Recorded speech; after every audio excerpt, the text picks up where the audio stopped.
Hola a todos, nuevamente estamos aquí en este proceso académico. Hoy pretendemos hablar de un hecho trascendental a lo largo de la humanidad, que es la parte económica. ¿De dónde viene el término economía? ¿Sí? Eso viene de allá, antiguamente, de la antigua Grecia. Se llama oikoeconomía.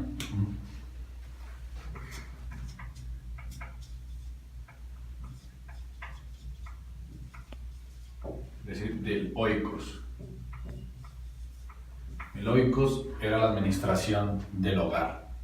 ¿Cómo administrar el hogar? Inicialmente se consideraba o se veía cómo los griegos, los ciudadanos griegos, vivían en una especie de haciendas donde ellos tenían que estar pendiente obviamente de su núcleo familiar, con su señora y su prole.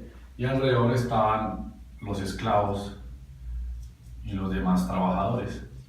Entonces era un mundo de necesidad para ellos que tenían que solucionar, o sea que el oikos era la correcta administración del hogar.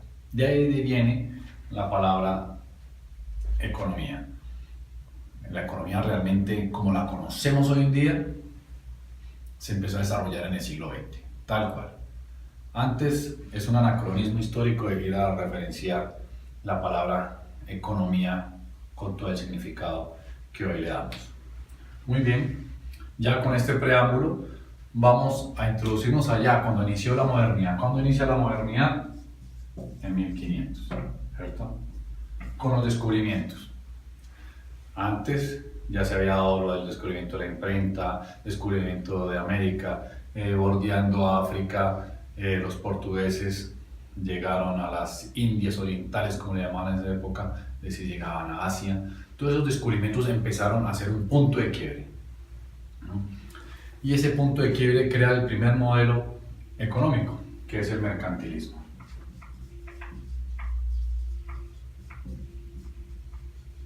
¿Tiene una palabra que es mercantilismo? Comercio. ¿Y en qué se basaba ese comercio? Cuando empiezan los grandes descubrimientos, Portugal por un lado, España, los holandeses obviamente ya lo tenían claro y empezaron a bordear África, iban y volvían y sabían que se dieron cuenta que los marineros se enfermaban de escorbuto por ausencia de vitamina B, vitamina C. Entonces fundaron Ciudad del Cabo y colocaron ahí unas hortalizas, cultivos de hortalizas, y los buques paraban ahí, hacían escala para abastecerse de alimentos y poder seguir con este proceso de navegación y de comercio. Para hacer eso, ¿qué necesitaban? Primero, una moneda, ¿cierto? Necesitaban la moneda ¿para qué? Para tener cómo comerciar. O sea que los estados se preocuparon por hacerse fuertes internamente. Era un proceso autárquico de fortalecimiento para, mediante una economía expansiva, ir colonizando, ir conquistando, ir adquiriendo tierras y extraer las riquezas ajenas a su territorio, ¿sí? Para eso necesitaban moneda. La segunda cosa era que tenían que tener movilidad, brindarle a sus habitantes los medios o las facilidades para que ellos pudieran moverse de un lado al otro, ¿cierto? Movilidad. Y la tercera medida, hacerse fuertes. Hacerse fuertes frente a la comunidad internacional, para consolidar sus líneas de abastecimiento. O sea, que hay necesidad de consolidarse con ejércitos, ¿cierto? Esto, a grosso modo, podemos decir que caracterizó al mercantilismo, ¿sí? Un movimiento económico que se fundamentó netamente en el comercio, dado los nuevos descubrimientos y la necesidad de cada país de empoderarse frente al contexto internacional que se estaba despertando. Es una línea de pensamiento que va a durar hasta mediados del siglo XVIII, cuando en Francia va a decir Quesnay y otros señores que se van a llamar fisiócratas. Y los fisiócratas van a comentar y a decir que la riqueza no estaba en el comercio, sino que estaba en la tierra, en la agricultura. Entonces comenzaron a decir que el problema era la escasez. La escasez. Y que esa escasez había que administrarla. Y para eso había que tener libertad de grano, del comercio del grano.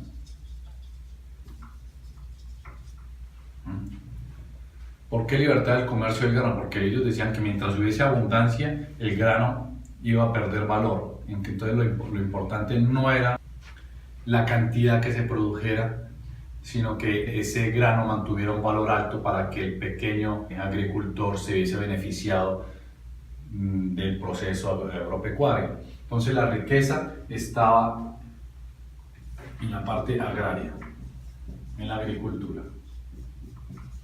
Porque eso no es como hoy en día, que al que le da hambre o que ve que se le está acabando el mercado, va al centro comercial más cercano, al supermercado más cercano y encuentra lo que quiere. No, en esa época se acababa la comida, se acababa y se morían de hambre. ¿Sí? Entonces había un problema de escasez. Y los fisiócratas dijeron que a través de la escasez de la agricultura es que se lograba el fortalecimiento de un Estado. Y después, cuando hubiese ya sobreproducción, podrían exportar y de esa manera era que sostenían que la abundancia económica se obtenía a través del proceso agropecuario, solucionando un inconveniente de la época que era la escasez. ¿Escasez de qué? De alimento. Ahí los van a contradecir un contemporáneo, que es Adam Smith, del que ya hemos hablado. ¿Cierto? ¿Y esto qué representa? El nacimiento de la economía clásica. O liberal, en la que se fundamenta en la libre circulación de oferta y demanda, es decir, que hubiese una mano invisible que mediara entre los ciudadanos y en el comercio, de tal manera que no hay necesidad de intervención del Estado, no hay intervención del Estado, y que a través de la oferta y la demanda que se iba nivelando, pues se solventaba la situación económica. Algo interesante aquí es que lo que se dice es que el interés particular de cada ciudadano, de cada persona, propendía como querían mejorar. Entonces esa motivación en medio de la libertad que le imponía la no intervención del Estado era lo que hacía que se agilizara el proceso económico. Es decir, el crecimiento de una persona significaba el crecimiento de los demás a través de esa ambición desmedida de cada una de ellas. Esta economía neoclásica va a durar así hasta 1870 más o menos. En 1870 el modelo económico va a cambiar. ¿Y por qué va a cambiar? Esto nos lo explica un señor que se llama Thorstein Veblen. Y Thorstein Veblen es el padre del institucionalismo. Y Thorstein Veblen, de ascendencia noruega, nórdica, su padre y su madre, ellos se crean en un ambiente netamente ortodoxo, religioso.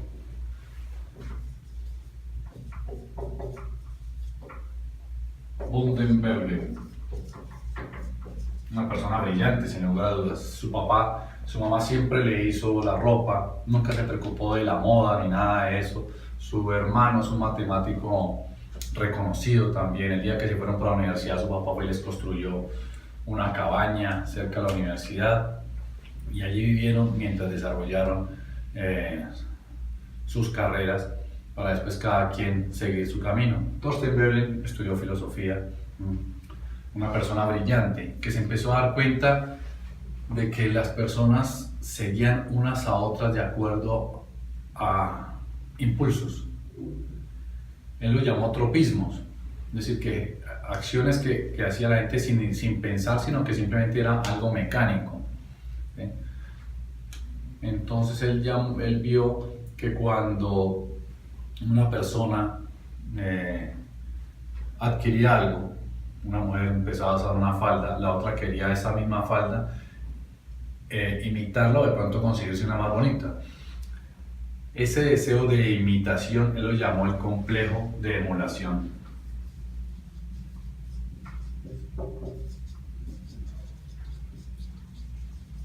El complejo de la emulación, que no es otra cosa que el desarrollo de la moda.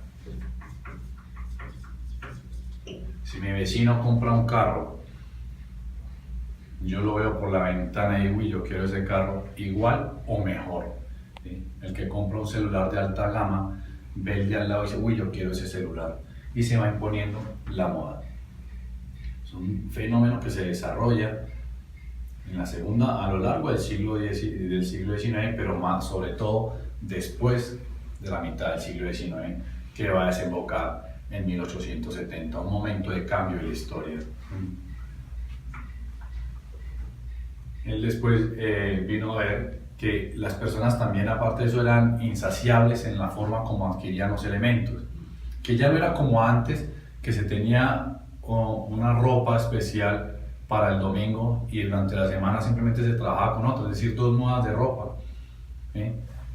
Él comenzó a ver que así tuviesen 20 pares de zapatos en el armario, siempre hay necesidad de uno adicional. O quien quiere vaya un momento a comprar algo con su mujer o con una amiga, y se van a dar cuenta que siempre va a haber espacio para un par de zapatos más, para un bolso más, para un vestido más, ¿sí? Él solo lo llamó el consumo conspicuo.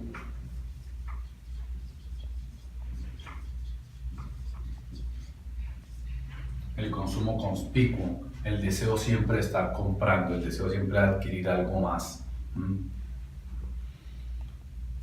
Eso, dijo Veblen, son acciones de las personas que no lo hacen racionalmente, lo hacen por impulsos, eso son instituciones, lo llamó él. De ahí se desarrolla el tema y toda la línea del institucionalismo. Entonces, ¿qué son instituciones? Normas. Normas. Unas son positivadas, es decir, son formales, las que conocemos normalmente en las leyes, y otras son informales, que son las costumbres, las tradiciones que tienen cada comunidad, cada nación. Entonces, esto es un hecho importante. ¿Por qué? Porque así como nos lo describe Veblen, va a cambiar el modelo económico. Porque Jean-Baptiste Say decía que para toda oferta había una demanda. Y aquí se cae ese principio, porque aquí la gente ya tiene prelaciones, la gente tiene gustos, se desarrollan los estudios de mercadeo para ver yo qué voy a producir para garantizar que el retorno de la inversión. No era simplemente producir por producir ya. Entonces se desarrolla todo. Al urbanizarse la humanidad, comienzan a haber gustos, comienzan a haber una dinámica social mucho más activa que hace que el modelo económico clásico quede insuficiente. Por eso se va a llamar ahora neoclásico.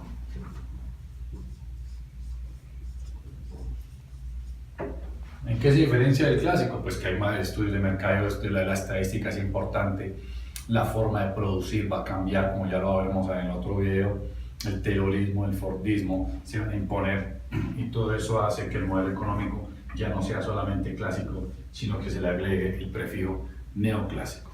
Muy bien, esto es a grosso modo cómo se van generando los diferentes modelos económicos que van a persistir hasta nuestros días. Valga la aclaración que este modelo es el que después, 100 años después, le van a llamar neoliberalismo. ¿Qué es neoliberalismo? La no intervención del Estado. Algo sencillo. Muchas gracias, muy amables. Si les agradan esta instrucción o esos conocimientos que se están entregando, por favor suscríbanse al canal. Que haya una retroalimentación por parte de ustedes, a ver qué más les gustaría conocer, qué otra cosa les gustaría que se acotara en estas sesiones académicas.